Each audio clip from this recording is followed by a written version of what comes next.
bonsoir à toutes les deux et à Benoît. Je crois qu'il y a Benoît qui nous a rejoint aussi. Bonsoir Delphine Grouès, Benoît André, bonsoir, et Emmanuel de la Comté, qu'on a l'habitude de recevoir aussi, puisque ce n'est pas la première fois qu'on reçoit des auteurs de la collection Les Passe-Murailles aux éditions Cherche Midi. La dernière fois, c'était pour Gwenaël Robert et Yves Arté. Cette fois-ci, c'est donc pour Delphine Grouès pour un premier roman, même si on parlera de ce terme premier roman qui n'est pas tout à fait vrai. On parlera peut-être du roman précédent en binôme avec Olivier Duhamel. Mais pour débuter, oui, non. Pour débuter, j'aimerais qu'Emmanuel de la Comté présente la collection Passe-Muraille et ensuite, dans un second temps, que c'est bon, j'ai coupé le son, que vous nous présentiez la rencontre avec Delphine Grouès, la rencontre humaine, mais aussi, j'imagine, avec le manuscrit qu'elle vous a présenté, ou en tout cas l'histoire qu'a ce manuscrit-là. Oui.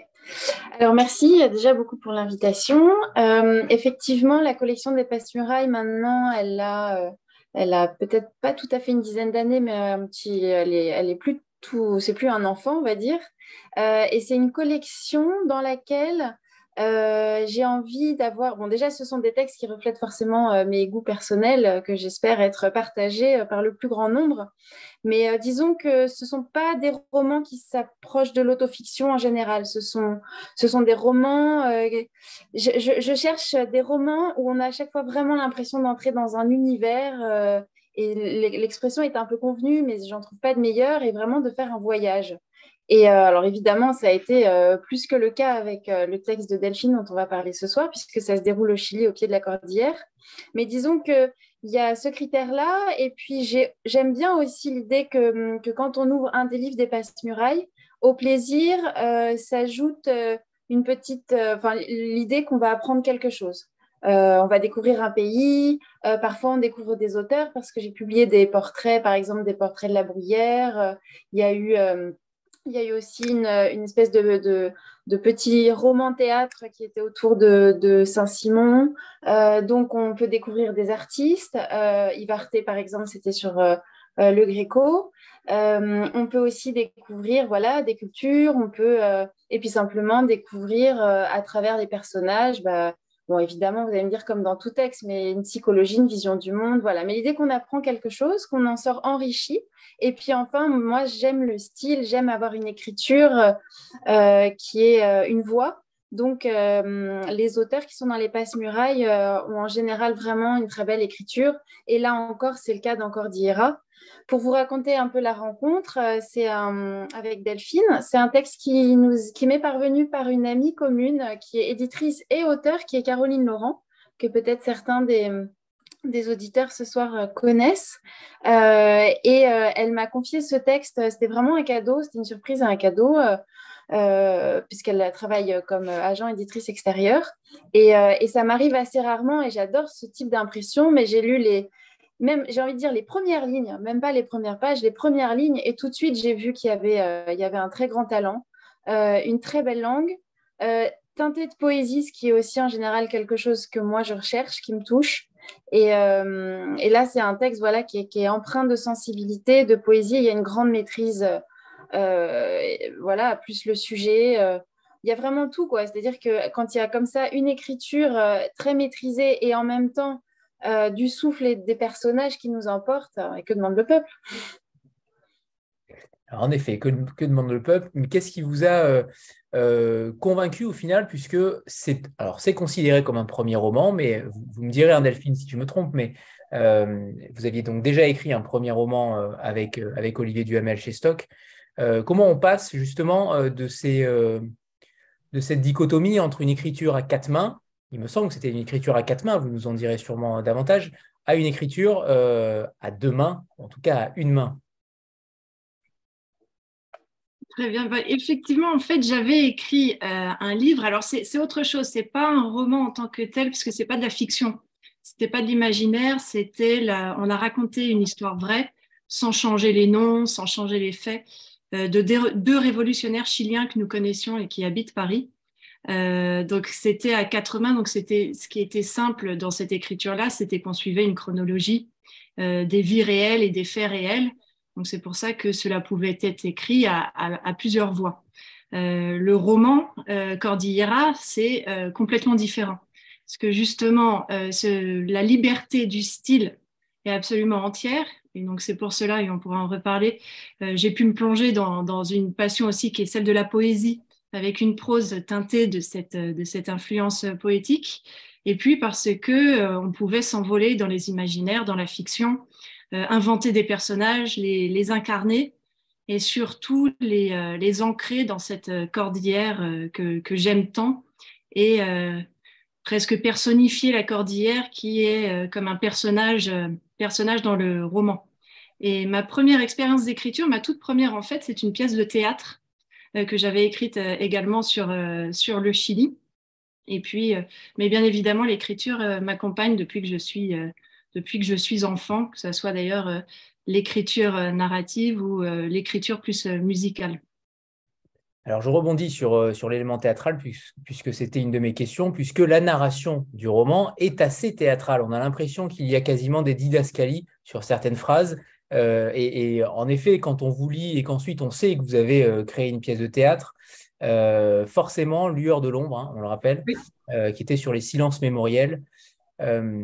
Et évidemment, on voit aussi la transversalité de votre œuvre, puisqu'il y a du théâtre, en effet, il y a de l'histoire, forcément, mais il y a aussi une thèse qui s'appelle Cris et écrits de l'opprimé, le bandit et le soldat dans la poésie populaire chilienne, 1880-1973. Et là, forcément, on comprend évidemment d'où vous vient Cordillera, mais j'aimerais que vous nous parliez d'abord de cette transversalité des différents arts culturels que vous utilisez.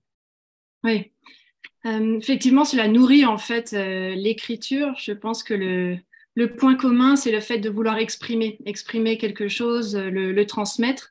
Je pense que ça vient aussi d'une vocation qu'on partage, d'ailleurs, une vocation d'enseignant au départ. Et en fait, la transversalité dans l'art, pour moi, permet d'enrichir la manière de transmettre et puis peut-être d'arriver à interpeller les lecteurs. Certains ont une sensibilité plutôt musicale, d'autres sont intéressés plutôt par les ancrages historiques, d'autres par le style. Et donc, moi, c'est ma manière d'écrire. Je n'écris pas en pensant à l'impact, mais je pense que par rapport à la lecture par la suite, cela permet d'interpeller peut-être plus largement. Mais il y a de toutes les manières beaucoup de liens entre différentes expressions artistiques. C'est vrai que je joue beaucoup sur la musique des mots, sur le rythme des phrases. Le phrasé dans un roman, pour moi, est tout aussi important qu'un phrasé dans une pièce musicale. Il faut que cela emporte.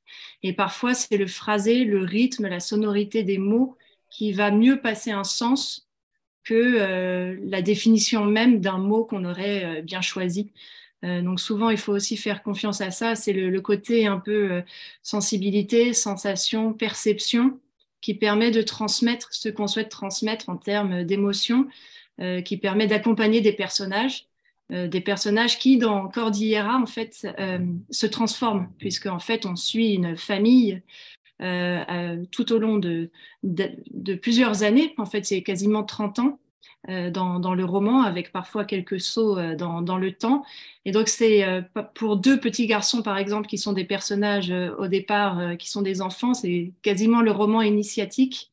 Et donc, il faut que l'on accompagne ces transformations de rythme et puis d'intuition qu'on peut transmettre justement en croisant différents modes artistiques. À quel moment vous décidez de créer une œuvre? À quel moment vous décidez de créer un roman, une pièce de théâtre ou autre chose? Le matériau final que vous allez créer, comment vous le choisissez? Parce que ça aurait pu, Cordillera, être une pièce de théâtre. Clairement, ça aurait pu. Et c'est peut-être le cas, ça sera peut-être le cas plus tard. Mais en tout cas, on a l'impression que les deux sont conjointement liés. En tout cas, j'y ai vu, il y a beaucoup de dialogues. Il y a en effet beaucoup de repères sensoriels et visuels qui nous permettent de nous imaginer parfaitement dans une pièce de théâtre. J'aimerais savoir quel est le déclic, comment vous décidez à un moment donné, soit de faire une écriture, parce qu'on parlera aussi de la différence entre l'écriture universitaire et peut-être littéraire, mais quel est votre déclic par rapport à cette création artistique? Oui. Alors, je vais parler de la pièce de théâtre par la suite, mais Cordillera, c'est un roman au long cours parce que cela fait presque 15 ans que je l'avais en tête, le roman, en fait. Après, il a fallu l'écrire et je me suis enrichie tout au long de ces années de plusieurs expériences. Mais l'histoire, je l'ai eue très vite en tête et pour moi, il était clair que c'était un roman dès le départ parce que j'avais besoin de ce déploiement, de ce temps long du roman et de plonger dans certaines descriptions qu'on ne peut pas avoir au théâtre. Le théâtre passe par d'autres moyens pour donner à voir, pour donner à sentir. Mais là, pour moi, la nature, le temps long de la nature, à la fois avec le temps saccadé, lorsqu'on reprend les tempêtes, le côté un petit peu plus rugueux de la nature, pour moi, passait par la prose et était porté aussi par les sonorités poétiques pour parfois transmettre quelque chose qui est difficile à exprimer dans un ressenti face à une nature puissante. Parce que la cordillère des Andes, pour tout, a une force tellurique qui est impressionnante. Et moi, je viens plutôt, j'ai une famille qui est plutôt originaire des Hautes-Alpes, donc je connais bien la Haute-Savoie et les Alpes, et on le ressent dans les Alpes, mais la cordillère, c'est une terre de volcans, une terre beaucoup plus jeune que les Alpes, et on sent la force minérale qui vibre. Alors, au-delà du fait qu'au Chili, en plus, cela vibre, cela tremble très souvent avec les tremblements de terre, et c'est une terre puissante, puisque lorsqu'on revoit le pays, c'est quand même le désert le plus aride au monde, qui est le nord du Chili. Le Pacifique, il est encadré par le Pacifique et par la cordillère, et au sud, on arrive en Antarctique, en fait, après la Patagonie. Donc, il y a une vibration sur cette terre qui est difficile et à la fois formidable lorsqu'on veut la décrire et la transmettre, surtout pour toutes celles et ceux qui ne la connaissent pas. Et ensuite, pour la lueur de l'ombre, là, c'était un déclic, mais différent. Je n'avais jamais pensé, en fait, écrire une pièce de théâtre. Et c'est un fait, c'est une aventure et une rencontre à Santiago qui a fait que je l'ai écrite. J'ai rencontré un metteur en scène et un grand homme de théâtre, Oscar Castro, qui avait été très actif aussi au moment de Salvador Allende, qui avait été enfermé sous Pinochet. Et je l'avais rencontré et à Santiago, il jouait des pièces dans des anciens camps de prisonniers. Je l'avais accompagné à ce moment-là. Et en le voyant jouer un monologue, je me suis dit, mais en fait, le monologue, ça doit être assez intéressant à écrire. Et c'est là qu'est née La lueur de l'ombre, qui finalement n'est pas du tout un monologue, mais qui a été mise en scène par Oscar Castro par la suite. Et cette pièce, pour tout vous dire, la pièce, je l'ai écrite en 2 semaines et après il l'a adaptée et il l'a jouée. Alors que Cordillera, c'est le temps long, c'est 15 années de maturation et surtout, c'est le fruit de plusieurs traversées de la cordillère, de longs voyages dans la cordillère, de grandes aventures. Et puis, vous parliez de ma thèse tout à l'heure. La thèse m'a également nourrie par rapport à tout ce qui était le personnage d'Esteban et du vieil oncle aveugle Démétrio, qui est le poète populaire et le troubadour, puisque ça, c'était un autre de mes grands centres d'intérêt qui était cette poésie populaire, l'improvisation, les joutes, et puis ce talent de ces paysans qui étaient souvent analphabètes au début du XXe siècle et qui étaient des poètes absolument hors pair et qui maniaient l'art des rimes et qui ont inspiré d'ailleurs Pablo Neruda et les poètes qui sont plus connus au Chili par la suite. Alors, j'aimerais qu'on revienne sur le Chili, puisque vous êtes, alors actuellement, vous êtes, il me semble, directrice de l'Institut des compétences et de l'innovation à Sciences politiques.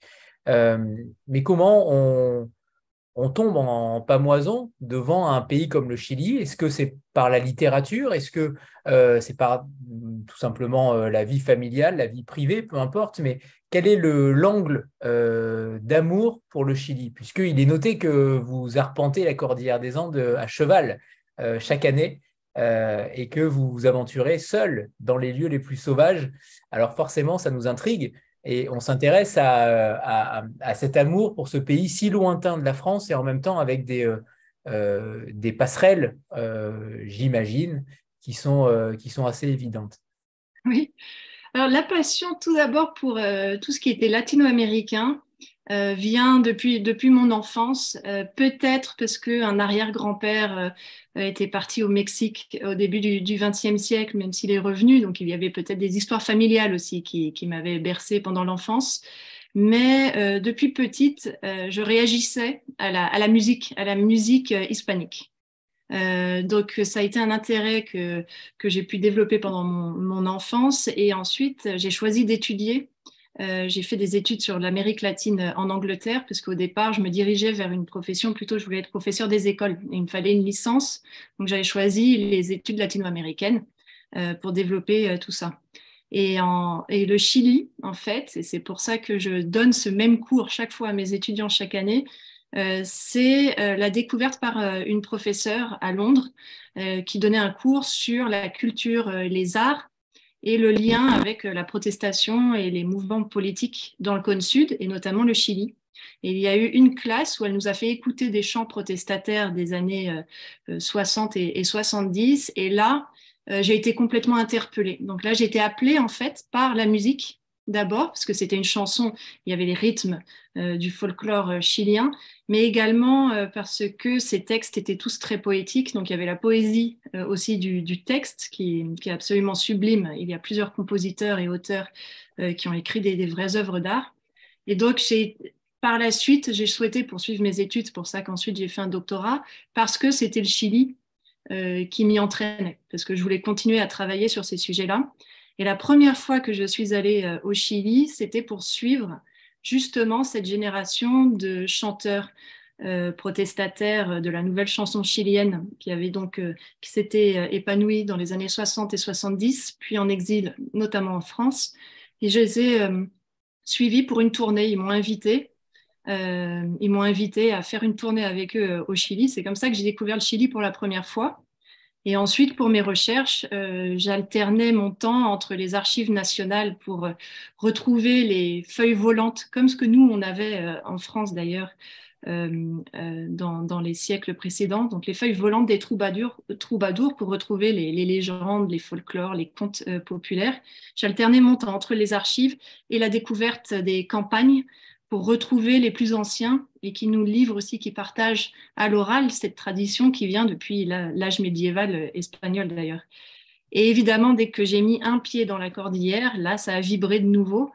Et je suis cavalière depuis toujours. Et donc, c'était naturel avec en plus la culture des arrieros, des huasos, qui sont donc des équivalents des gauchos au Chili.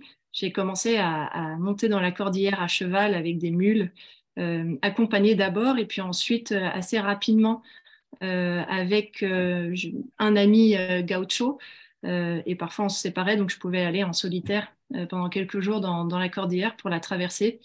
Que cela soit... Et j'avais commencé ma première expérience de traversée de la cordillère, était dans cette région du Maule, donc la région vinicole du Chili, et c'est pour cela que le roman commence dans cette région-là qui m'a quand même bien marqué sur ses premières ascensions. Et donc depuis, je le fais chaque année. Et là, je rentre de Terre de Feu, où j'ai été justement en décembre et janvier, une terre magnifique battue par les vents, et pour reprendre mon poste ensuite à Sciences Po, ce qui fait un contraste qui est parfois assez intéressant. Ouais. Voilà. Justement, par rapport à ces voyages que vous effectuez, comment se matérialise la littérature? Comment se matérialise votre métier d'écrivain? Est-ce que vous avez des carnets et vous écrivez sur place, ou au contraire vous laissez euh, une certaine maturation des impressions, des paysages? Parce que c'est très frappant aussi dans votre roman, c'est un personnage principal. Le Chili, la Cordillère des Andes est un personnage principal puisque vous la faites parler, vous la faites intervenir constamment. Comment vous interagissez justement avec cette faune, cette flore et tout cet environnement chilien? Oui, alors je pars toujours avec un tout petit cahier, parce que alors évidemment, lorsqu'on part à cheval, de toute façon, quand on part en randonnée, on essaye de partir léger. Donc j'ai toujours quand même un petit cahier avec un stylo, généralement un crayon à papier, et je note le soir des impressions. et jamais avec des phrases en fait. C'est toujours des touches comme des touches de couleurs, presque comme dans l'impressionnisme en fait, des petites touches, soit des odeurs, des couleurs, des associations qu'on peut faire. Parfois, je note quelques mots sur quelque chose qui s'est passé au cas où je l'oublie. Donc, c'est plus par petites touches, par petites perceptions. En revanche, l'an dernier, j'étais en Patagonie également, un petit peu plus au nord de la Patagonie. Et là, Cordillera était déjà bien avancée dans l'écriture. Et en Patagonie, comme il y a beaucoup de tempêtes de vent, souvent on se retrouve coincé et on doit attendre. Et là, j'avoue que là, j'ai écrit quelques chapitres de Cordillera, mais parce que déjà, le roman était quand même très avancé et que je pouvais poursuivre l'écriture. Mais généralement, lorsque, comme là, ce que je viens de faire en Terre de Feu, lorsque je pars, c'est plus pour m'imprégner de sensations, de nouvelles images, en laissant de côté le fait de devoir structurer des phrases. Et surtout, c'est une déconnexion totale. C'est le fait d'entrer dans les éléments, d'aviver. De toute façon, les sens s'aiguisent à un point incroyable lorsqu'on est vraiment en plein cœur de la cordillère. On fait partie de la cordillère, on fait partie de la nature et on a des sens décuplés. Donc, cela permet aussi de s'enrichir et ensuite de pouvoir le restituer. J'allais dire en bas, en fait, c'est comme dans le roman, lorsqu'on est là-haut dans la cordillère et lorsqu'on retourne en bas. Et j'attends quelques jours quand même avant de le reformuler. Mais cette déconnexion, cet oxygène que cela donne, et puis cette intégration complètement dans les éléments, rien que ça, à mon avis, rythme ensuite l'écriture et donne peut-être certaines notes à ce que l'on raconte. Et c'est vrai que cela nous aide, ça peut complètement décoincer si à un moment on est un petit peu coincé sur un chapitre ou sur l'évolution d'un personnage.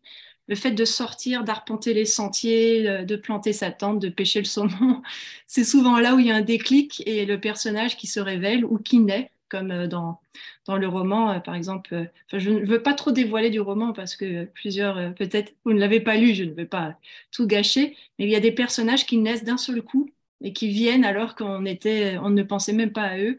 Et souvent, c'est lorsque j'arpente toutes ces étendues sauvages et que le fait faire partie de cette nature ou de cette Pachamama, comme on dit en Amérique latine, la terre-mère, permet de faire éclore en fait des personnages, des intrigues ou des sensations. Et on déconseille de prendre des notes pour un écrivain à cheval. Ça risque d'être difficile. Emmanuel, et toutes les deux, j'aimerais que vous nous parliez de votre travail ensemble sur l'édition, sur le texte en lui-même. Est-ce qu'il y a eu débat sur certaines choses? Est-ce que c'était sur le titre? Est-ce que c'était sur la narration? Est-ce qu'il y a eu des débats sur les passages en italique aussi, sur les interludes? Et réellement, comment vous avez travaillé toutes les deux? Vous avez toutes les deux la parole parce que peut-être parfois il y a des différences dans les discours, hein, c'est possible aussi. Vous l'avez peut-être ressenti différemment. On va commencer par Emmanuel. Bah, écoutez, honnêtement, il n'y a pas eu beaucoup de travail, donc c'est formidable quand ça se passe comme ça.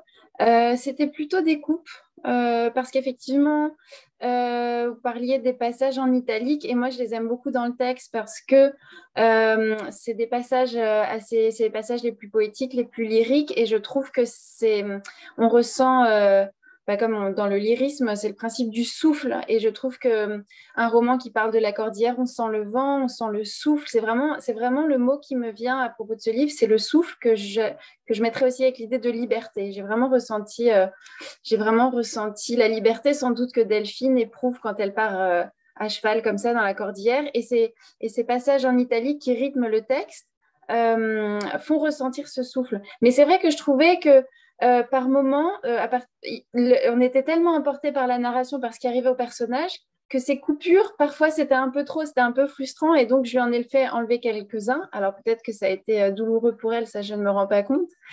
Mais c'était principalement ça, sinon ça a été des détails, sans exagérer, c'était parfois des virgules, quoi. Mais j'ai pas... Si, alors si, il y a eu un petit quelque chose que je lui ai suggéré d'approfondir parce que c'est ce qui, moi, m'a le plus ému dans son texte. Même si on ne va pas trop dévoiler, il faut quand même un petit peu parler de l'histoire et des personnages. Et dans cette famille qu'on suit au fil du roman, il y a surtout deux frères. Et moi, j'étais très touchée par leur relation. Les vois, voilà, c'est des petits garçons, les vois grandir. Et je lui ai demandé de peut-être aller encore un petit peu plus loin là-dedans parce que ces deux frères, j'ai pas tant de souvenirs de livres qui parlent de relations entre deux frères comme ça. Enfin, il y en a sans doute pas mal, mais là, c'est vrai que moi, j'en ai pas lu tant que ça. Et j'ai trouvé que, je ne sais pas d'ailleurs, Delphine, si tu as des frères, mais j'ai trouvé que cette fraternité est extrêmement bien décrite et j'ai trouvé très émouvante. Donc voilà, je lui ai demandé éventuellement d'en rajouter un peu sur ce point. Mais ce n'était pas grand-chose, hein. Notamment sur la maladie au début du livre. Ouais. Ah ouais, c'est très beau Très ça. bon passage. Ouais, effectivement. Alors moi, j'ai trois frères. Donc peut-être que Ah voilà. c'est la même chose. Ouais. Mais moi, j'ai été complètement d'accord avec Emmanuel, surtout que je venais de finir en fait quasiment le roman et à ce moment-là, parfois on a besoin de petits coups de pouce. Généralement, Emmanuel confirmait déjà des intuitions que je pouvais avoir sur par exemple certains passages à couper. Mais ensuite, on ne sait pas, comme on est dans un état un peu second quand même à la fin d'un roman, on se dit, bon, il faut peut-être que nous, on prenne un pas de recul avant de couper un passage. Et c'est vrai que là, Emmanuel est entré donc, en scène à ce moment-là. Donc, non, Emmanuel, ça ne m'a pas fait mal, justement, ça confirmait, je me disais, ah, bah, très bien, bah, si on me le dit au moins, là, je peux le faire et tu avais d'ailleurs complètement raison. Et sur la relation des deux frères, c'est vrai que ce qui m'intéressait beaucoup, moi, par rapport à tous ces hommes et toutes ces femmes de la Cordillère, c'est le côté extrêmement taiseux d'un côté, qu'on pourrait même qualifier de pudeur. Et puis, ils sont très économes de leurs mots. Donc, on peut partir, moi, je peux partir avec un arriero dans la Cordillère pendant 2 semaines et on ne se parle quasiment pas, sauf le soir. Mais en fait, on communique tout le temps. On ne peut pas dire qu'on n'a pas de communication, on est en communication constante. C'est juste qu'on ne va pas beaucoup utiliser de mots. Ce sont des actions, ce sont des gestes. Et dans la relation des deux frères, c'est un peu ça aussi. C'est le fait de dire, même s'il y en a un qui est poète et qui aime justement manier les mots et qui aime les mots, la sonorité, le fait, il y a une scène où il travaille la terre et à chaque avancée, il invente une strophe de son poème. Lui, il vit par la poésie. Et puis l'autre, c'est vraiment celui qui hérite de cette tradition plutôt des arrieros, donc des hommes qui emmènent les bêtes dans la cordillère pour l'estive et qui passent des mois seuls. Et donc, dans cette relation-là, il y a peu de mots, ce ne sont que des actions. Ils paraissent les deux très différents, avec un qui est très bagarreur, qui rêve de partir dans la cordillère, et l'autre qui est plutôt l'idéaliste, qui est fasciné par la littérature, qui tombe amoureux. Et ensuite, on voit comme la vie se charge de leur enseigner des leçons et finalement, ils ne sont pas si différents que ça dans leur manière de réagir, de sentir. Et c'est ce qui fait finalement leur lien, le lien qui les unit.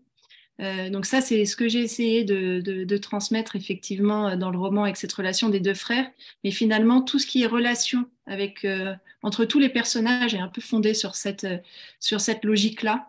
Ce qui peut d'ailleurs mener à des grandes incompréhensions, puisque l'un des garçons, Joaquin, qui est le plus bagarreur au départ, ne comprend pas son père, est très rebelle contre son père, qui est mystérieux, qui semble avoir peur de tout, qui ne parle pas beaucoup. Donc, ils ne s'entendent pas tous les deux jusqu'à que Joaquin commence à comprendre en grandissant qui est son père et que peut-être il s'est trompé. Donc, je joue sur ces va-et-vient, en fait, continue dans le roman. Je renchéris juste pour dire que c'est vrai, c'est ça qui est le plus émouvant, je trouve, dans le roman, c'est cette pudeur. C'est-à-dire que du coup, quand les émotions ressortent, et pas forcément par les mots, le lecteur est extrêmement ému aussi parce qu'on sent que tout est tellement contenu. C'est des garçons, il y a l'idée, notamment pour Joachim, d'être, on est fort, on ne montre pas ses failles, etc. Et je trouve que du coup, quand on voit l'émotion transpirer malgré eux, ça monte vraiment comme une vague. Je trouve que j'ai trouvé ça très poignant dans le texte. Parfois, on voit ça au cinéma, des personnages comme ça très pudiques, et finalement, c'est eux qui sont les plus émouvants, justement, parce qu'ils parlent peu.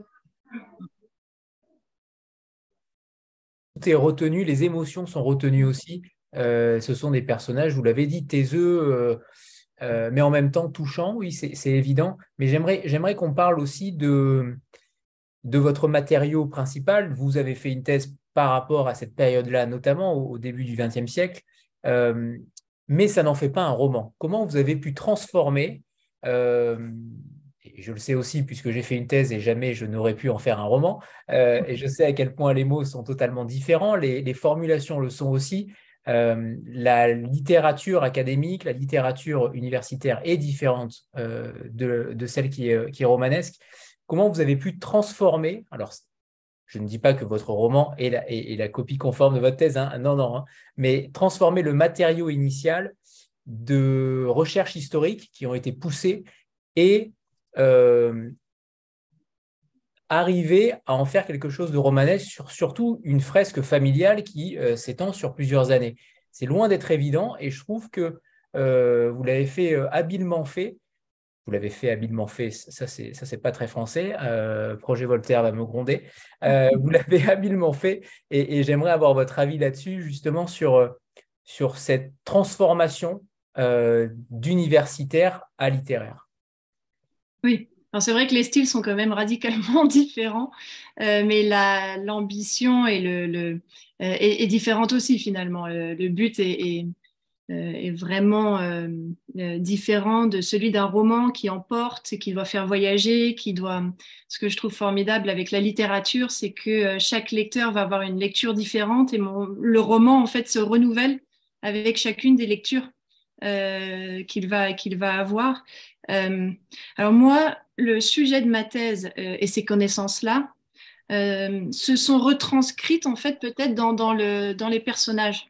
Donc c'est plus, cela m'a donné une inspiration pour que des personnages euh, soient animés par une passion comme celle de la poésie populaire. Donc je connaissais les poètes populaires, je connais leur manière d'agir, de réfléchir. Cela a nourri le personnage d'Esteban. Donc plus que le fait de dire tiens, ce serait intéressant que j'explique ce qu'est la poésie populaire, c'est plus un poète populaire chilien, voilà ce que c'est. Et quand on a un personnage concret, ben, on voit ce qu'il anime, on voit comment il réfléchit. C'est pour ça que les mentions à l'octosyllabe par rapport au rythme de vie d'Esteban et comment il réfléchit, comment il pense et comment il se reconstruit après plusieurs tragédies, cet octosyllabe est là parce que les poètes populaires chiliens parlent en octosyllabes littéralement. Donc là, ils pourraient très bien faire une présentation de Cordillera en parlant en octosyllabes. Et souvent, c'est ça ce qui est formidable, ils ne s'en rendent même plus compte en fait. Donc c'est un rythme de leurs paroles. Donc voilà comment, par exemple, la poésie populaire a pu nourrir un de mes personnages. Et après, sur le contexte historique, même chose, c'est la vie des personnages qui croisent parfois certains événements historiques. Et on ne peut pas faire abstraction de ça lorsqu'on a un roman qui se déroule autour de 30 ans, en plus avec des voyages dans des régions, des déracinements, des exils. L'histoire a forcément eu un effet sur le personnage, soit est un mur dans lequel il peut rentrer, soit l'a façonné à créer certains traumatismes comme celui que peut connaître le patriarche de la famille et qu'on comprend un petit peu par la suite. Donc l'histoire, c'est un petit peu plus la toile de fond et qui vient soit modeler, soit blesser les personnages.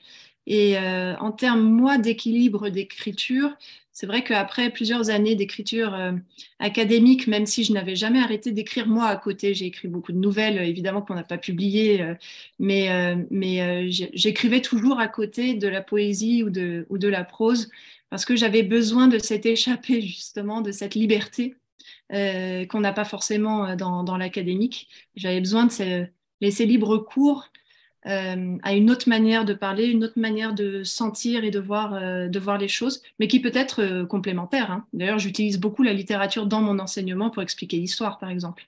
Donc, il y a toujours un enrichissement un petit peu mutuel des deux, mais c'est vrai que la liberté qu'offre la littérature pour moi est quand même cette force la plus importante que je peux avoir dans ma vie. Ouais. Et c'est pour ça qu'Emmanuel est obligé de faire des coupes ensuite. Exactement. Il y a trop de flow parfois. C'est aussi un livre sur l'amour des livres, l'amour du livre. Il y a un très beau passage que vous allez nous lire à présent sur l'amour du livre. Tous les lecteurs qui aiment évidemment l'odeur et la sensation d'avoir un livre entre les mains sont conquis, ont été conquis par ce passage et vont l'être forcément. Delphine, c'est à vous. Très bien, merci. Esteban s'évadait, se vouait à la puissance de la lecture, à la vénération sensorielle du livre. Chaque moment était clé dans l'amorce de l'envoûtement. Prendre le livre entre ses mains, sentir sa texture, l'odeur du papier. Déchiffrer le titre, tourner lentement la première page, l'ultime respiration avant d'amorcer la lecture, la première phrase, l'envolée. Le col du mi-roman, la reliure qui bascule, les feuillets qui s'éclipsent, les dernières pages qui filent entre les doigts, l'irruption du blanc closant le texte. La couverture qui se referme dans un soupir, le silence. La séparation, voire le deuil. Puis, le renouveau. Merci. Et vous aurez droit à 2 extraits tout à l'heure supplémentaires.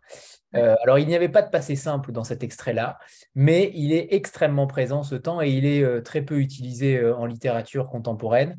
C'est bien dommage, mais ça peut paraître un détail et en même temps, c'est une force du texte. Ça fait partie du cœur du texte. Est-ce qu'il y a eu, est-ce que c'était déjà dès le début quelque chose que vous alliez vous imposer ou en tout cas quelque chose que vous vouliez mettre en place?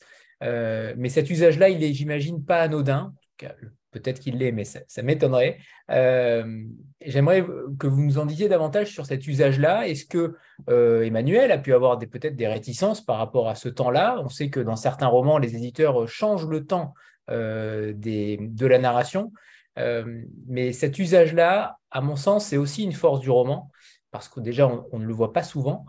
Et ça amène un côté passéiste que vous vouliez forcément montrer puisque l'histoire se déroule au début du XXe siècle. Emmanuel, tu veux répondre d'abord sur ton... En fait, c'est étonnant. C'est vrai que j'avais pas... Enfin, c'est vrai qu'il y a énormément de textes au présent maintenant, mais c'est triste si tous les livres sont au présent. On a quand même... on n'a pas tant de temps que ça. Donc, si on tue ce pauvre passé simple... c'est quand même une autre perception c'est une perception du réel dont on va se priver. Non, je trouvais que ça allait, enfin honnêtement, moi, il y a un peu une idée d'urgence, de tension, là, il y a l'idée de se promener avec les personnages, ça se déroule sur une période longue. Donc, en plus, je pense que ça aurait été impossible à écrire au présent parce que vu que ça se déroule sur 30 ans, je pense qu'à un moment donné, ça aurait coincé. Mais ça ne m'a pas du tout donné l'impression d'un livre qui soit vieillot, en fait. Vraiment pas. Enfin, après, je ne sais pas. Moi, j'ai l'impression de lire quand même, heureusement, pas mal de textes qui se déroulent au passé simple. Mais peut-être que je me rends plus compte aussi à force. C'est vrai que je ne fais pas forcément attention à ça. Mais là, j'ai trouvé que ça coulait de source et à aucun moment, ça ne gêne l'élan de lecture, en fait. Pas du tout. Possibilité que ce soit à l'imparfait et non pas forcément au passé simple. Voilà. Évidemment, au passé, bien sûr. Au passé composé. Mais moi, c'est un temps que j'aime beaucoup, le passé simple. Ça n'a pas été un choix de manière... ça a été naturel, en fait. Le passé simple est venu tout de suite. Mais c'est aussi la richesse de la langue française, parce qu'on passe du passé simple. Ensuite, lorsqu'on est dans un dialogue, on va aller au passé composé. Puis après, je casse souvent la narration en mettant des passages au présent. Et je pense que cette richesse de la langue française nous permet de mettre aussi un rythme différent dans la narration, au-delà du fait que le passé simple, en plus, a de très belles sonorités. Et donc, cela peut aider parfois dans les phrases. Et puis, peut-être que je suis influencée par l'espagnol qui utilise beaucoup le passé simple. Donc, pour moi, ça n'a même pas été une question. En revanche, l'alliance et la différence entre différents temps, j'ai joué dessus dans le roman, ça c'est sûr. J'ai beaucoup joué sur l'utilisation de temps différents et sur la manière de parler différente selon les personnages et des voix narratives différentes selon les moments du récit. Au début, on commence avec parfois et on pourra le voir dans les passages peut-être par la suite que je vais lire, on se met à la place d'un enfant qui parle et cet enfant finalement il grandit. Donc après, il y a un autre style lorsque je parle de ces personnages lorsqu'ils sont adultes et on retrouve un enfant à la fin du roman qui de nouveau reprend cette voix enfantine. Et puis avec mon jeu justement de ces passages en italique, qui sont des passages au présent généralement, où je romps le rythme de la narration avec cette narratrice, et on sait que c'est une narratrice parce que du fait des accords dans les verbes, mais on ne sait pas en fait qui narre et qui a vu et qui sait. Et donc je joue justement sur ce temps du présent avec une narratrice qui est une voix à la fois très intérieure parce que je passe par la première personne et à la fois très extérieure parce que c'est un peu la conteuse aussi de l'histoire et elle a une vision qui prend plusieurs formes. On se demande vraiment qui cela peut être pendant tout le roman et qui est à la fois une voix enfantine et à la fois une voix extrêmement sage qui montre une certaine maturité. Et omnisciente. Et omnisciente. Cela dit, c'est vrai que c'est une question intéressante parce que il y a quelque chose que je trouve très, très, très beau dans le roman, c'est ce travail sur la temporalité. C'est-à-dire qu'on suit plusieurs générations. Je ne veux pas trop dévoiler, mais bon, disons qu'on s'arrête au moment où il y a une génération qui arrive et tout ça se déroule dans la Cordillère qui forcément domine les personnages et qui sera toujours là, qui était là à plusieurs, avec des personnages qui étaient là des siècles avant, des gens qui seront des siècles après. Et je trouve que d'avoir ces personnages qui passent à côté d'un paysage immuable, ça crée quelque chose d'assez universel en fait. Ouais. C'est vrai que ça, c'est quelque chose, moi, qui m'interpelle toujours. Le fait de dire, nous, on passe en quelques années, on est parti alors qu'on pense qu'on est immortel. Et à côté, on a la Cordillère qui est là depuis toujours. On a des chaînes multicentenaires. Dans le sud, dans la région des lacs du Chili, on a les araucarias qui peuvent avoir 600, 700 ans. Et nous, on passe, on est à côté et on s'éclipse rapidement. Et pourtant, on a toujours l'impression que rien va ne nous arriver, que la vie, on la contrôle, elle est à nous, que la nature, on la contrôle, elle est à nous. Mais en fait, on est vite rappelé à un autre type de raison et avec cette conception du temps qui est complètement différente dès lors que on parle de l'échelle de la nature et de la Terre. Alors, j'aimerais qu'on parle de cette famille Silva, parce que, en effet, les personnages sont différents, sont ambivalents. Les deux frères sont ambivalents, le père et la mère sont ambivalents aussi. Mais alors, je ne vais pas vous demander d'en choisir un, mais j'aimerais quand même savoir comment les personnages ont évolué à travers le roman. Est-ce que certains se sont durcis? Est-ce que certains se sont au contraire ramollis pendant votre écriture? Est-ce que véritablement dans votre tête, est-ce que vous écrivez avec un plan? Est-ce que vous avez une généalogie aussi qui est déjà faite dès le départ? Puisque ça fait quand même 15 ans qu'il est dans votre tête, il est dans votre esprit. Comment ça a évolué? Est-ce que certains personnages sont devenus, comment dire, négatifs, positifs, mais en tout cas, comment ils ont évolué à travers votre manière d'écrire? Oui, alors ça, c'est toute la magie de l'écriture, justement, parce qu'on peut, avec les personnages, je trouve ça toujours formidable, parce qu'on se dit, on est les auteurs, on peut faire ce qu'on veut de ce personnage, c'est notre pâte à modeler, mais en fait, pas du tout. Le personnage, il s'impose, il est là, et c'est lui qui nous prend la plume à certains moments. Et c'est un côté qui, moi, me passionne. Et justement, il faut se laisser guider. Parfois, il faut remettre sur le chemin de la narration. Mais généralement, le personnage mûrit et se transforme aussi au moment où on est en train d'écrire. Alors, j'avais, moi, sur le côté généalogique, j'avais quand même la vision de cette famille. Le patriarche et la matriarche n'ont pas beaucoup bougé depuis le moment où je les ai imaginés. Mais ensuite, ce sont les enfants. Et comme tout enfant, ils se sont métamorphosés beaucoup plus vite que ceux qui avaient déjà 40 ans, 50 ans au moment du début du roman. Esteban, Esteban qui est ce jeune poète idéaliste et qui va être très meurtri par la vie et qui va tenter de se relever. Esteban n'a pas évolué.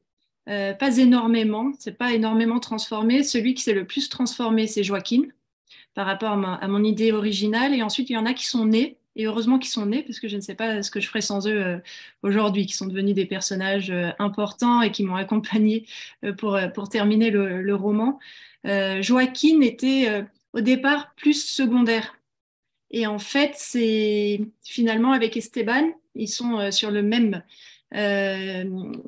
niveau maintenant. Ils sont tout aussi importants l'un que l'autre. Et ça, c'est Joaquin qui a, avec son petit caractère bagarreur et téméraire, qui a gagné un petit peu sa place dans le roman.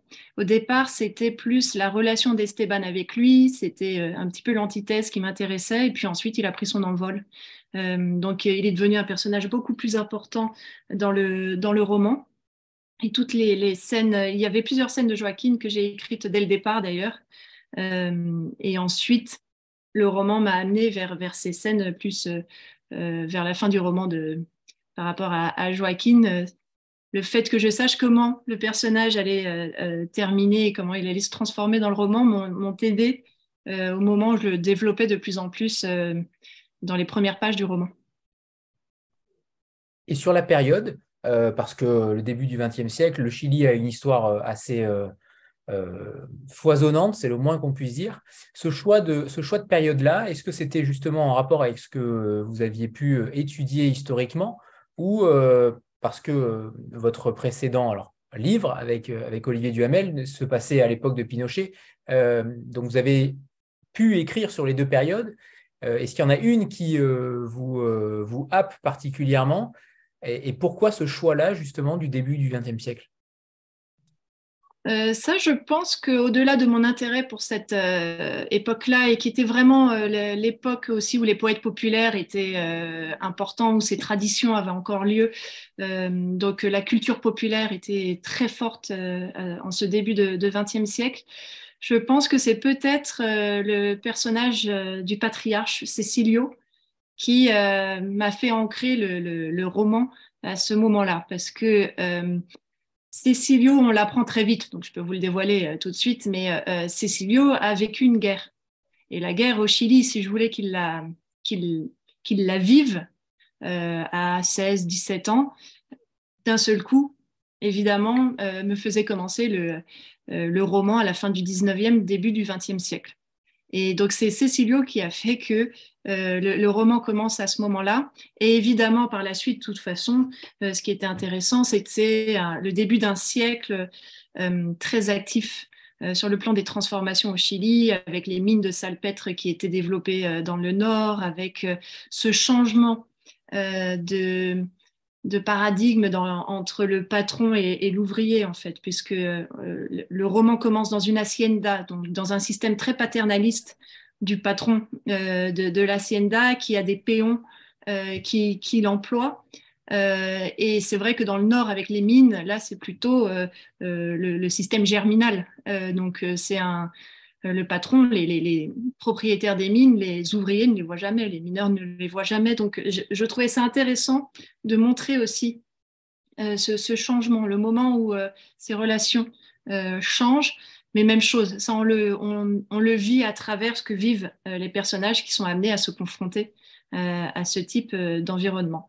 Mais l'histoire, c'est pour ça que l'histoire latino-américaine m'a toujours intéressée, c'est on pourrait ancrer un roman dans toutes les époques. Il y a toujours énormément d'événements, beaucoup de transformations, beaucoup d'influences. Donc, c'est pour cela que je l'ai ancré au début du XXe siècle et on termine autour des années 30. On a parlé tout à l'heure brièvement de la poésie, et c'est vrai qu'il y en a je crois qu'il n'y a qu'un seul poème au milieu de la première partie, seulement, alors que vous avez dit tout à l'heure que vous écriviez des poèmes. Est-ce que vous vous êtes réfréné par rapport à ça parce que le personnage d'Esteban aurait pu en déclamer beaucoup? Comment vous avez imaginé la chose pour éviter d'en mettre peut-être trop, mais là, on a envie d'en avoir un petit peu plus parce que la poésie d'Esteban, elle est particulièrement belle. Oui, effectivement, en fait, j'ai peut-être pensé ne pas vouloir lasser les lecteurs. C'est vrai que j'ai écrit donc une décima qui est cette strophe de divers octosyllabique qui est une forme poétique hispanique en fait, et qui est venue d'Espagne en Amérique latine, et les latino-américains en ont fait tout un art. Et la manie encore aujourd'hui, il y a encore des festivals de troubadours. Moi, je connais toutes les générations de poètes populaires au Chili. Je les ai encore revus en décembre et janvier, où avec leur guitare, ils organisent leur joute verbale entre eux à coups d'octosyllabes et de décimas, donc ces strophes. Et comme je parlais de la décima et de l'importance du vers et du rythme dans cet apprentissage d'Esteban, je me suis dit, mais il faut peut-être mettre un exemple parce que pour aussi voir ce que c'est que cette décima. Donc, je me suis lancée et j'en ai écrit une. Donc, en espagnol, parce que en plus, le système de rime est tellement compliqué. Ce sont des rimes consonantes, c'est-à-dire que ce sont les deux dernières syllabes qui doivent rimer avec tout un faisceau de rimes différents. Donc, je me suis lancée, j'en ai écrit une que j'ai traduite en français dans le roman. Et je me disais que ça serait peut-être un peu lourd d'en mettre d'autres dans le récit.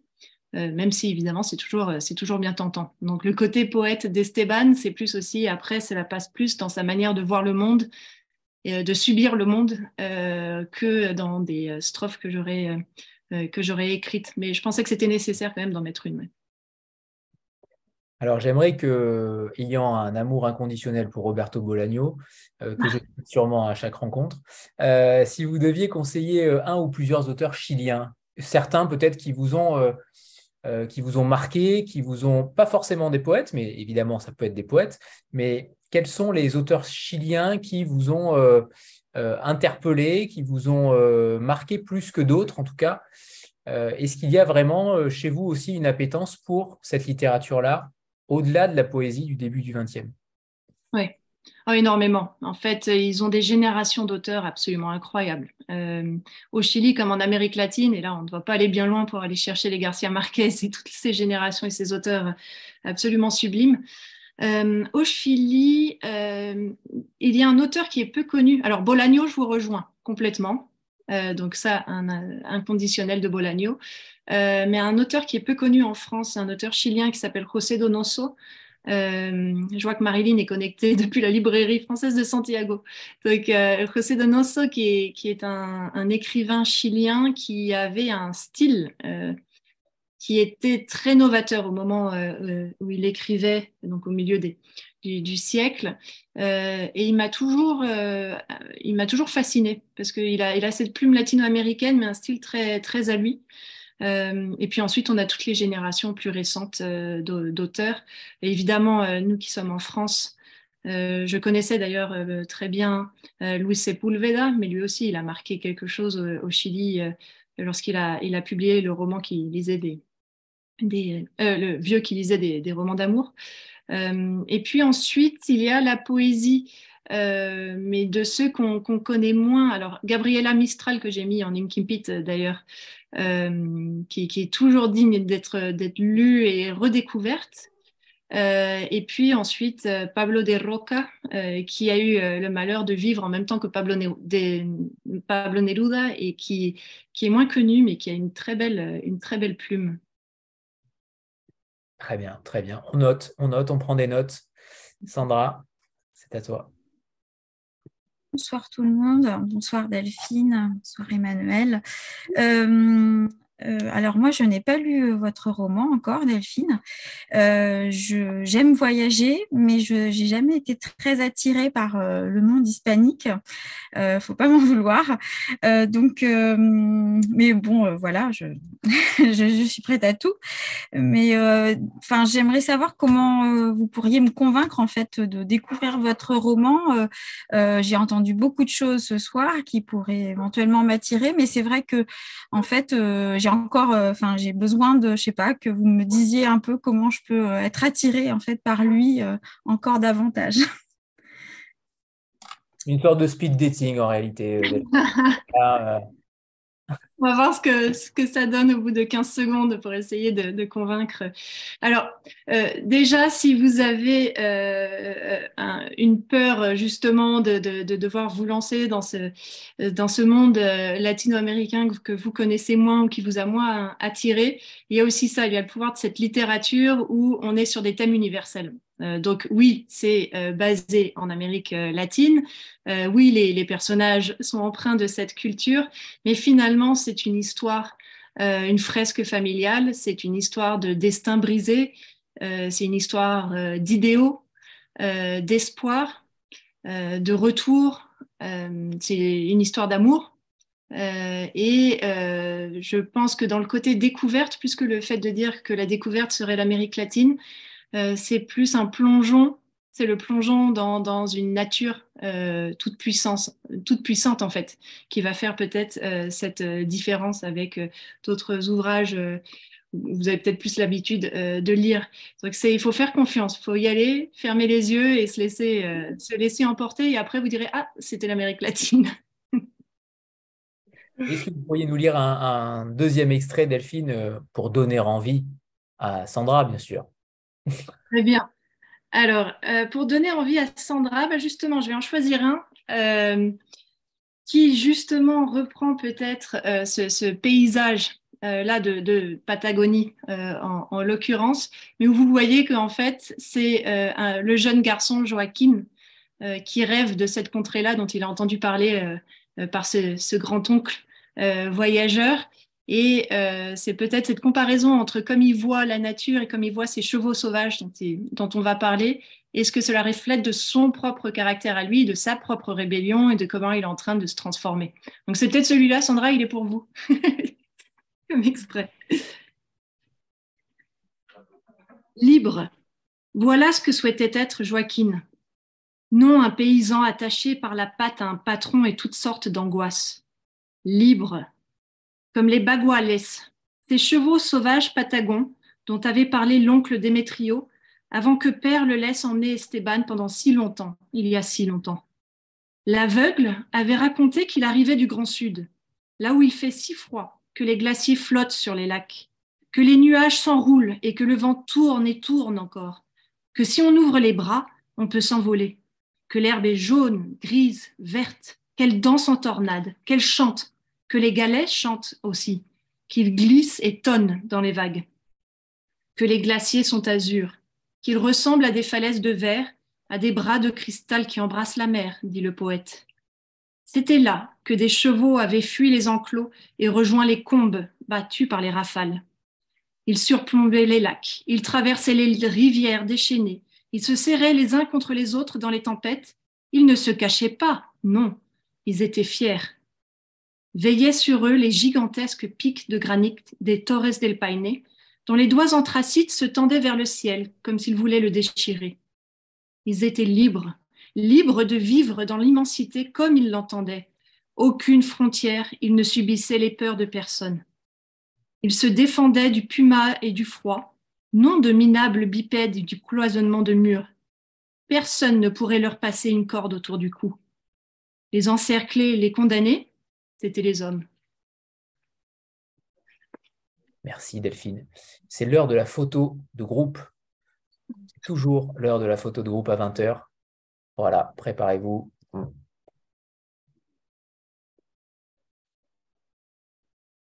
Non, ce n'est pas bon. On la refait. Voilà, là c'est bon. Parfait, merci. Delphine, tout à l'heure, vous parliez des matériaux de recherche pour votre thèse, mais pour le roman, est-ce que vous avez eu d'autres sources? D'ailleurs, est-ce qu'au Chili, est-ce que sur cette période-là, est-ce qu'il y a eu des difficultés particulières pour trouver des éléments sur cette période? Non, pas particulièrement. Il y a plusieurs chercheurs qui ont écrit sur ces périodes-là, si on voulait se rapporter aux faits, et toute une génération littéraire aussi qui écrivait. Il y a un écrivain justement qui était comme Zola, qui écrivait sur les mines, qui écrivait sur les travailleurs de l'époque, et qui pouvait inspirer des poètes aussi.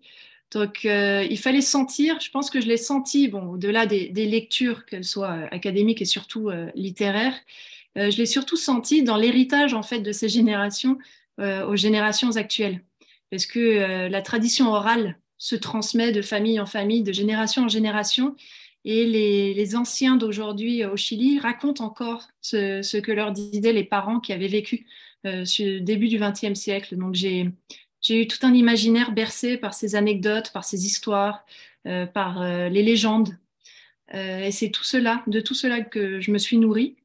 Et puis, bien évidemment, des voyages dans la cordillère et de ma rencontre avec beaucoup d'arriéros et beaucoup donc de ces gauchos, de ces hommes et de ces femmes des montagnes qui continuent, en fait, de transmettre cette tradition orale et de contes et légendes et de faits qui ont pu arriver à ce moment-là du début du XXe siècle. Puis après, j'ai toute mon expérience à moi dans la cordillère, avec les mules, avec les aléas du temps dans la cordillère et puis toutes les aventures qui peuvent avoir lieu là-haut.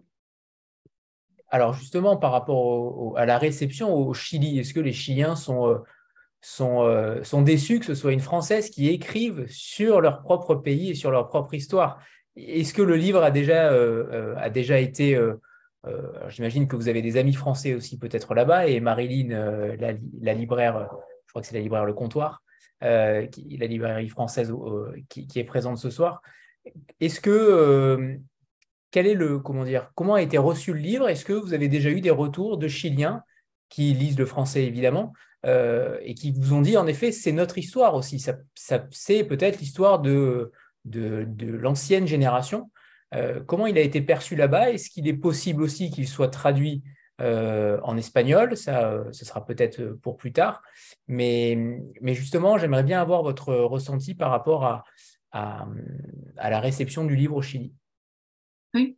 Alors, la réception du livre, là, effectivement, j'étais au Chili en janvier et on a pu faire une première, en fait, une pré-première de la parution du roman dans la librairie Le Comptoir à Santiago, ce qui a été un magnifique moment parce que cette librairie, elle est justement sur un flanc de cordillère.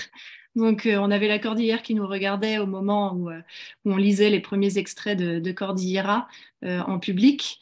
Et là, il y avait plusieurs Chiliens francophones qui étaient dans la librairie et au contraire. Mais ça, c'est un petit peu ça a été aussi une question qu'on me posait lorsque je travaillais sur le Chili, même dans des travaux académiques. Et au contraire, en fait, cela les interpelle qu'une Française s'intéresse à cette histoire et aille dans des contrées où en fait peu de Chiliens vont, parce que la Haute-Cordillère, finalement, elle est très peu traversée. Et ceux qui vont dans la montagne restent généralement dans la pré-cordillère, ne s'enfoncent pas au cœur de cette cordillère. Ou quand même, juste pour le rappeler par rapport à la largeur, lorsqu'on va de Buenos Aires à Santiago et qu'il faut traverser la cordillère, il faut quand même 20 minutes en avion pour arriver d'un point à l'autre pour Santiago. Donc en fait, ils étaient plus interpellés et intéressés. Et le fait de dire finalement, tant qu'on parle de cette histoire, tant mieux. Et c'est intéressant d'avoir des regards différents. Et d'ailleurs, ça a été l'un des commentaires de l'une des lectrices chiliennes qui était dans Marcia, qui était dans la librairie le jour où on a fait cette avant-première au Chili, qui a été le fait de dire qu'elle était émue en fait, de voir que l'histoire des paysans, l'histoire de ce moment-là du Chili puisse inspirer quelqu'un qui ne vienne pas de ce pays à écrire un roman et à les vivre avec eux. Est-ce que vous allez, alors, même si le roman vient à peine de sortir, hein, évidemment, il a à peu près 15 jours, mais est-ce que le Chili est véritablement votre matériau littéraire? Est-ce que vous allez continuer de développer, que ce soit sur une période historique ou contemporaine, mais est-ce que vous allez rester sur le Chili ou au contraire, vous allez peut-être avoir d'autres sujets qui vont fourmiller après la sortie de Cordillera? Est-ce que vous êtes déjà peut-être en train de... Comment? Il fourmille.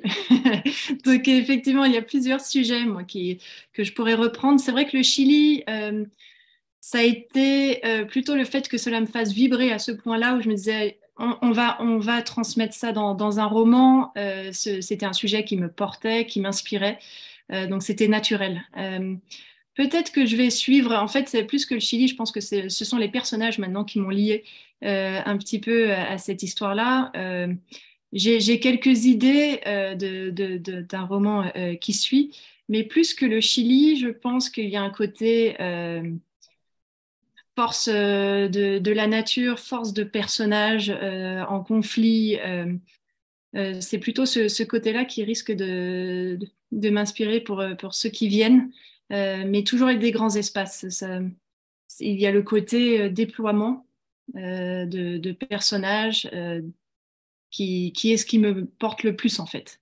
Et c'est vrai que cette terre chilienne, pour moi, m'avait tellement inspirée, m'avait tellement créé, j'ai découvert tellement de choses avec cette terre-là que pour moi, ce premier roman, c'était un vol de l'imaginaire, ne pouvait éclore qu'au Chili. Donc celui-là, il fallait que ça soit le Chili. Mais ensuite, il y a beaucoup d'autres choses. C'est ça ce qui est formidable dans la vie, qui peuvent faire vibrer de nouvelles découvertes.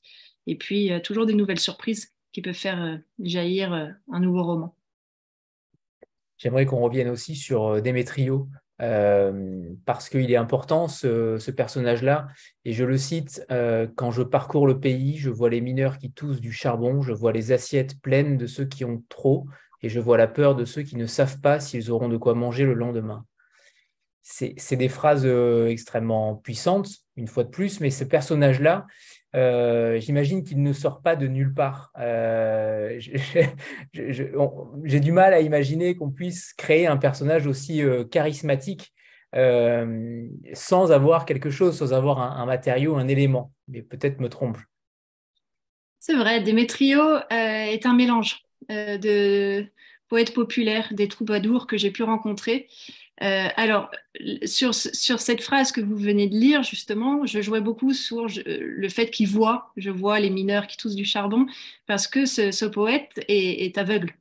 Et j'ai beaucoup joué sur les sens, justement. Il y a une petite fille qui est sourde muette, mais en fait, elle voit, on a l'impression qu'elle entend tout.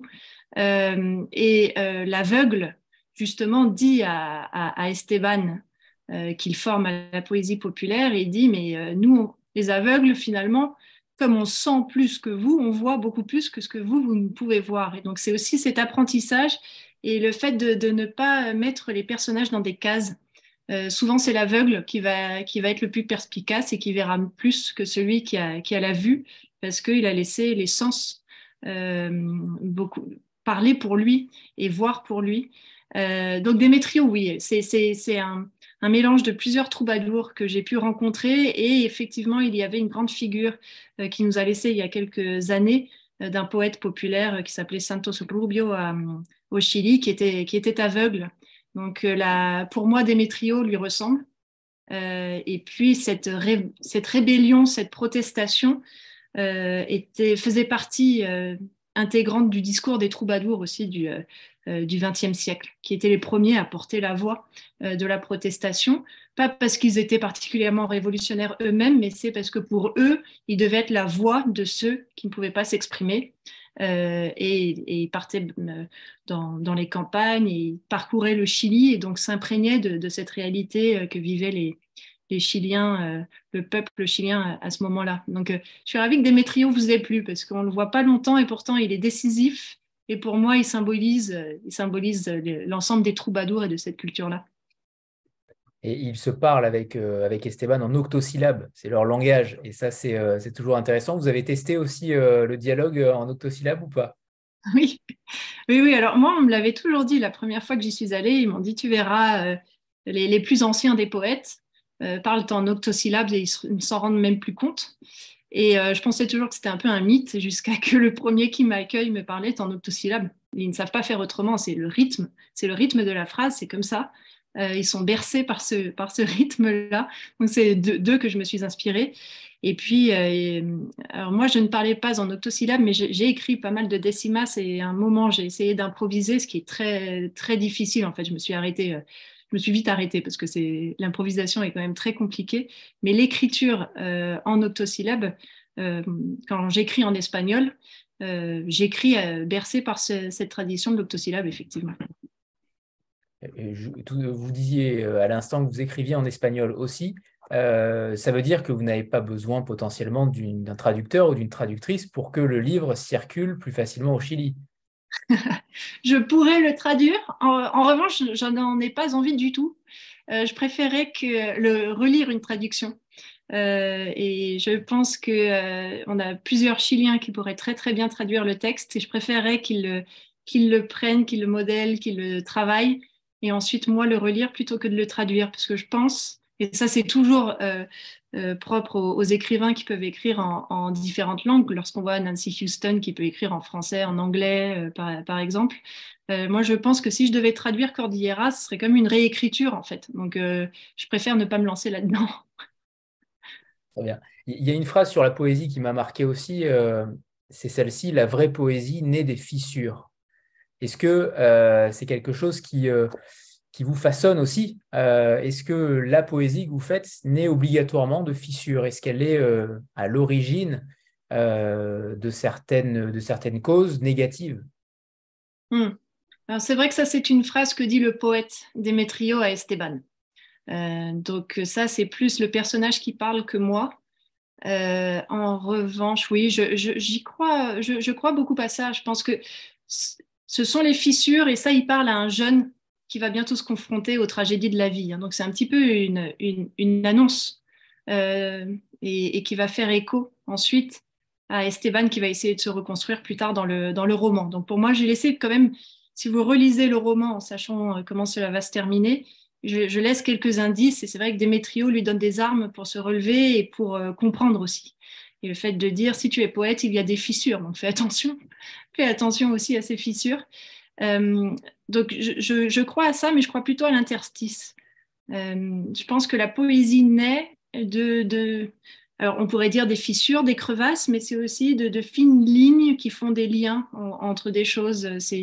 Pour moi, la poésie en images, c'est comme une goutte qui s'infiltre et qui continue de naviguer parce qu'il y a un interstice qu'on n'aurait pas forcément vu.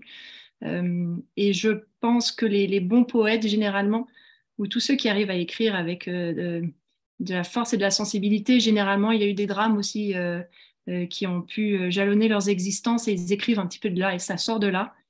Donc oui, je crois à cette phrase-là. Je pense que moi, j'aurais mis plus de nuances que le poète Démétrio. Mais il a quand même raison sur un bon bout de la ligne. Ouais.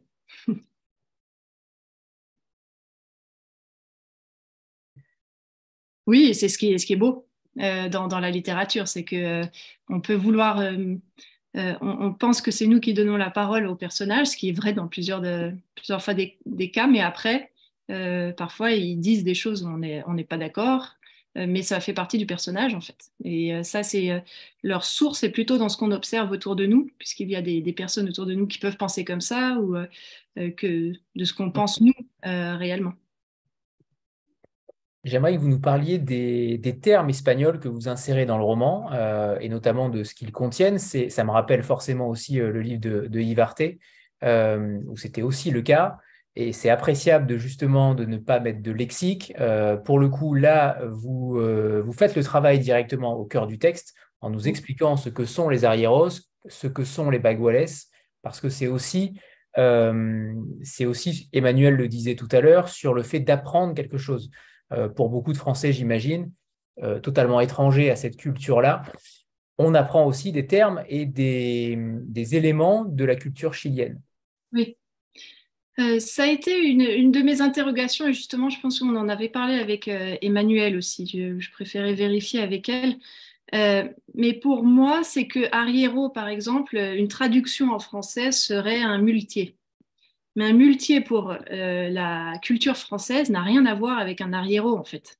Parce que le muletier, on le voit plus passer de village en village avec des bouteilles. Ils sont plus... ils ne montent pas dans les Alpes. Enfin, c'est moins la culture des estives que l'arriero.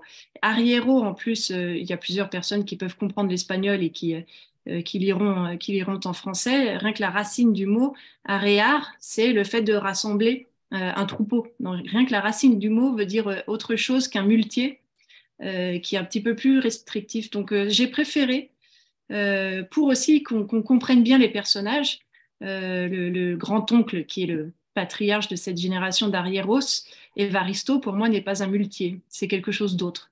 Parce que les arrieros dans la cordillère des Andes, et c'est pour cela qu'on a un petit peu en toile de fond la culture du brigandage, les arrieros souvent étaient très liés aux bandits. C'était ceux qui contrôlaient les cols, pour le compte du patron d'ailleurs, et qui faisaient la loi sur les cols pendant les estives.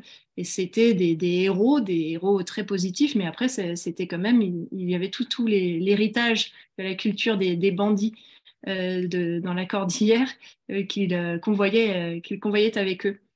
Donc c'est pour ça que j'ai maintenu des mots en espagnol, parce qu'en fait, on n'avait pas de traduction. On n'avait pas de traduction en français qui puisse donner à voir et donner à sentir exactement ce que je voulais dire avec ces notions-là. Et pareil pour les baguales, parce que les baguales en espagnol, cela veut toujours connoter le fait que cet animal est sauvage maintenant, mais il y a un moment, il avait été domestiqué. Les baguales sont ceux qui sont enfuis. Et d'ailleurs, ce sont des chevaux, mais ça peut être des taureaux, comme ce qu'on peut voir en Terre de Feu, qui sont devenus à l'état sauvage depuis plusieurs générations. Et ça, chevaux sauvages, par exemple, n'a pas cette notion-là d'un animal domestiqué revenu à la vie sauvage. Et c'est pas pareil que le cheval sauvage qu'il a été depuis 300 ans, en fait. C'est aussi un grand roman sur les baguales, sur les chevaux. Donc, en effet, vous êtes cavalière, et ça, je ne le savais pas. Je pensais que c'était une formule quand le communiqué de presse parlait de monter à cheval chaque année. Donc, j'en suis ravi et ça se ressent forcément. Mais j'aimerais qu'on parle aussi à un moment donné, vous avez un interlude qui vous fait dire, enfin, la narratrice, je ne sais pas si c'est vous, mais il y a quand même de fortes chances que ce soit vous. La vie est mal faite, elle est surtout mal écrite. C'est au poète de prendre le relais. Est-ce que pour vous, à une époque où justement on rêve de moins en moins, où la poésie n'est plus forcément comme au début du XXe siècle, quelque chose de contemporain, à la mode, aujourd'hui c'est quelque chose qui est plus délaissé, excepté parfois à l'école, mais est-ce que pour vous, la poésie sauvera le monde? Oui, alors sauvera le monde pourra y participer peut-être, ou sauver le monde de chaque individu. Je pense que c'est plus du côté individuel au départ, même si je crois aussi dans un grand sursaut poétique de génération. Mais pour moi, c'est la poésie en tant que telle, c'est ce pouvoir du mot, ce pouvoir de la musique, de la sensation, de la transmission. Mais pour moi, la poésie, cela va au-delà. C'est aussi une manière de voir le monde, une manière d'appréhender le temps. Et plus que le poème, pour moi, la poésie, c'est le fait de pouvoir c'est comme une transcendance, sortir de soi-même, voir d'autres choses, le voir autrement et l'exprimer sous d'autres formes. Donc pour moi, c'était un petit peu plus cela que que je voulais mettre en avant. Et le fait de dire qu'effectivement, on a parfois des événements dans le monde, des catastrophes, des traumatismes, des abandons, des lâchetés, des trahisons. Finalement, il n'y a que la poésie qui peut les contrer, du fait qu'ils sont tellement noirs qu'il n'y a que la poésie qui arrivera à remettre de la couleur et éventuellement redonner du sens à quelque chose qui a pu briser.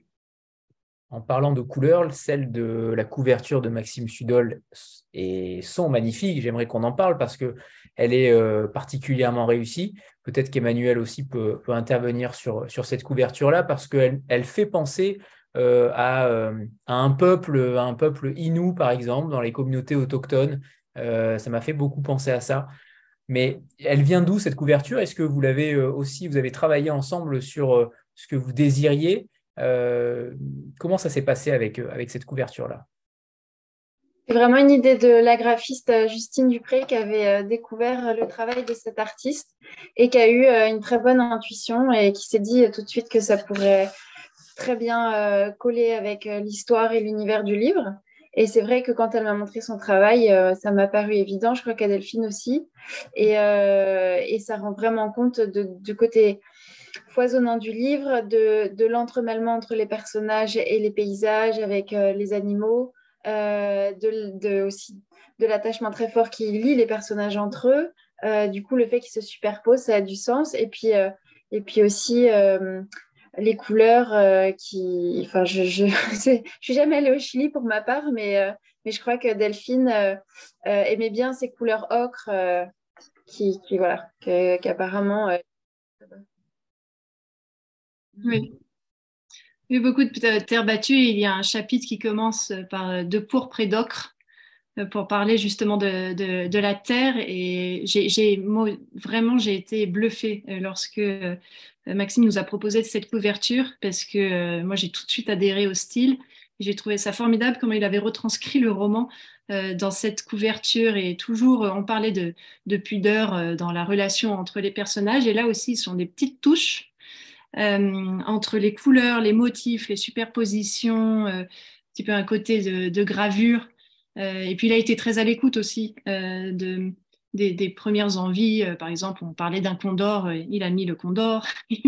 Enfin, pour moi, je trouve ça formidable parce qu'au-delà du fait du plaisir de voir un roman publié et puis en plus formidablement accompagné par des éditrices, par le Cherche-Midi et toute l'équipe.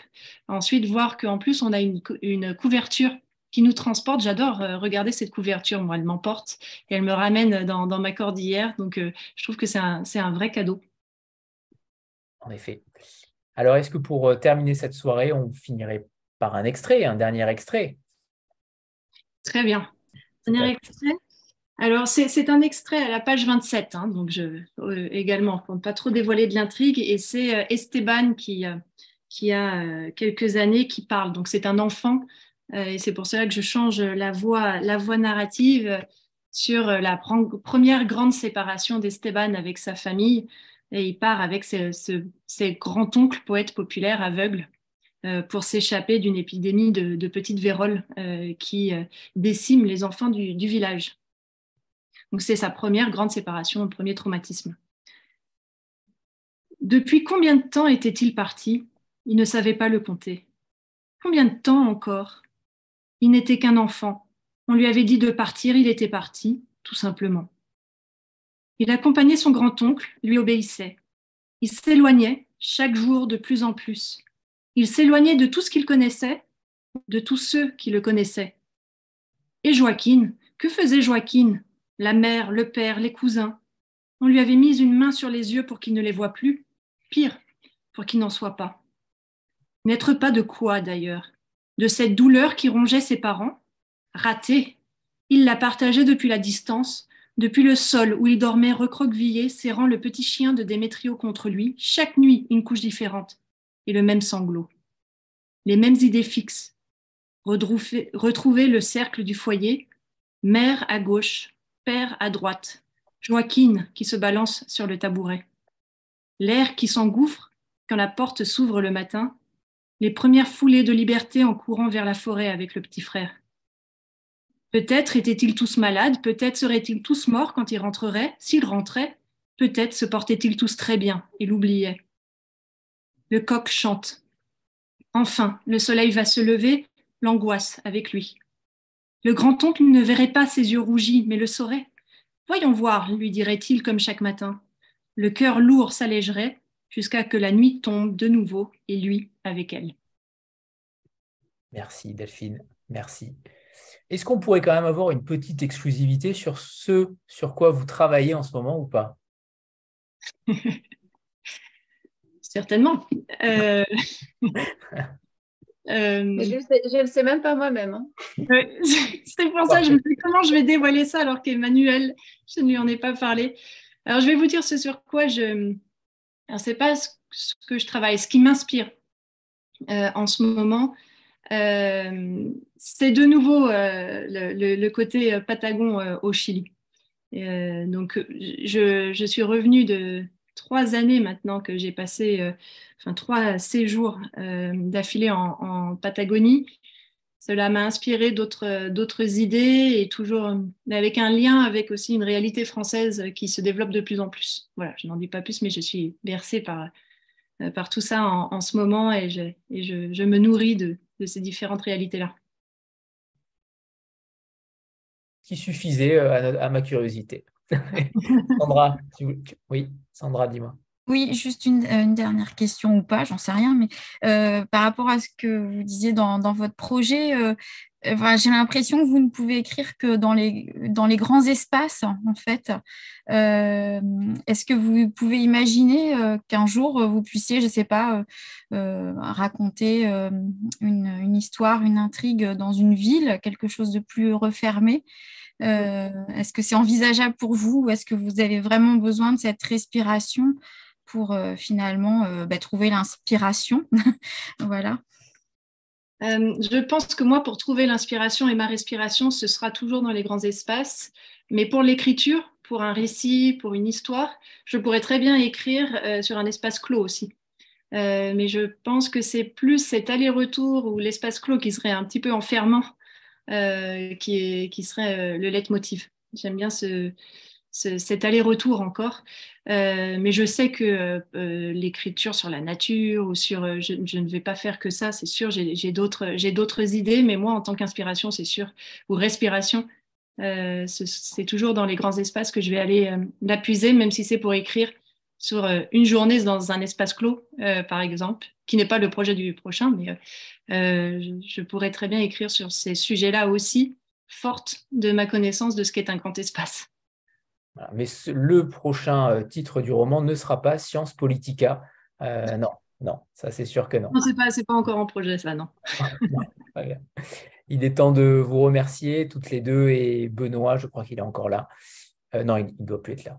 Merci infiniment à toutes les deux et j'espère que Cordillera aura le succès qu'il mérite et qu'il continuera d'évoluer dans le temps et longue vie surtout à la collection Passe-Muraille parce que c'est une véritable très très belle collection. Et à chaque fois, Emmanuel nous surprend avec ses choix et totalement différents. Et c'est à louer parce qu'elles ne sont pas si nombreuses que ça, les collections qui arrivent à se renouveler autant à travers les parutions. Et bravo, tout simplement. Merci beaucoup à vous. Merci beaucoup à vous de l'invitation. Au revoir tout le monde. Bonne soirée. Merci pour ce travail. Merci. Au revoir à tous.